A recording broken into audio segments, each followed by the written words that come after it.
I joined the department in July 2007. I got hurt in the academy, so I ended up graduating finally as an officer in August of 2008. I just did patrol. I loved patrol. I enjoyed being in patrol. I worked a bunch of north side precincts. I always try to be the kind of officer who, like if my parents called 911, like I would want somebody like me to show up and assist with their investigation, do the best job that they could, and serve the citizens kind of just to the best of my ability all the time. Did that for 9 years and came to Canine in October of 16. So Lisa's the only female canine handler we have in our unit right now. We have 17 handlers. She's part of the SWAT dog program, which is canines that they're assigned to the canine unit, but we use them on tactical events. I liken my job in a lot of cases kind of to like high stakes hide and go seek. In law enforcement, the people who are hiding from you are hiding for a reason. They're wanted for something, they're running from something. There's a reason that they don't want to get caught. There's a reason that they ran away from whoever was trying to get them in the first place. They don't mean you any good when they're trying to hide. Like nothing good can come of that. So the stakes go up. Typically they're armed. We're gonna have her or any SWAT canine handler there as part of our team as a less lethal option. What she's asked to do is enormous, and not only does it require a certain skill set from her as a dog handler, but that personal courage to be there up front in these moments. It's huge. Jax, my partner, is a 4-year-old Belgian Malinois. He was not my first dog to work in the unit, but we've been working together for almost the whole time I've been there, 3+ years.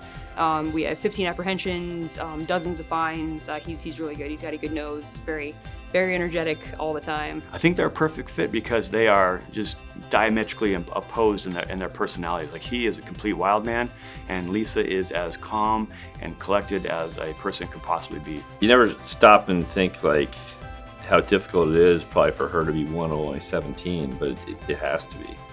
But you just don't, and when you work with her, you don't even think about it.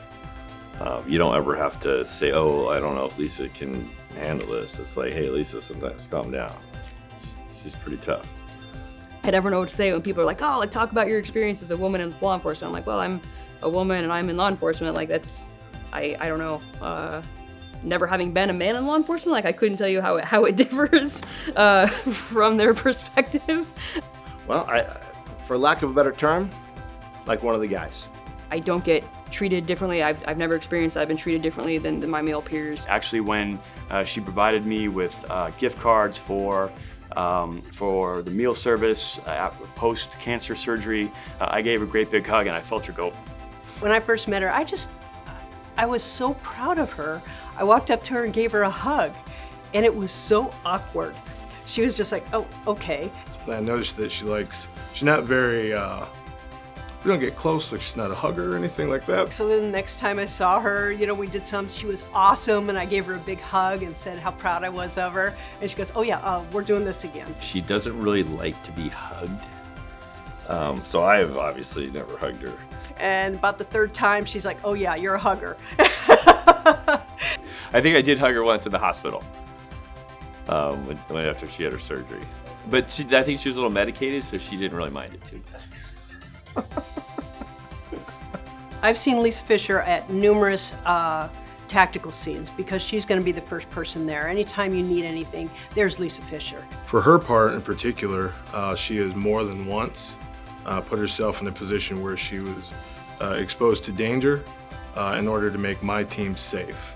She's able to just cut through all of the noise on situations, see what needs to be done, does it well, and then gets after it. She's a perfectionist. If you don't know this about Lisa, she is a perfectionist, and she's very, very, very hard on herself because of that. And so she would run reps and run reps and run reps and run reps till she got it perfect. Without a doubt, Lisa has the utmost respect from the entire Special Assignments unit. She also found it in the good of her heart, out of the blue, to donate a kidney.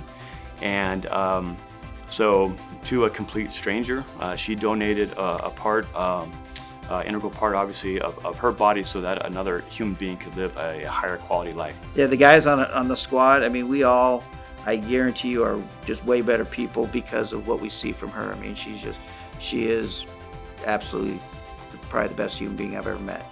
Well, I've told her numerous times that when I die and I end up at the pearly gates that I'm going to drop her name. You look at Lisa Fisher and her dog and her abilities and her confidence and her competence and what she does, you are just filled with tremendous pride.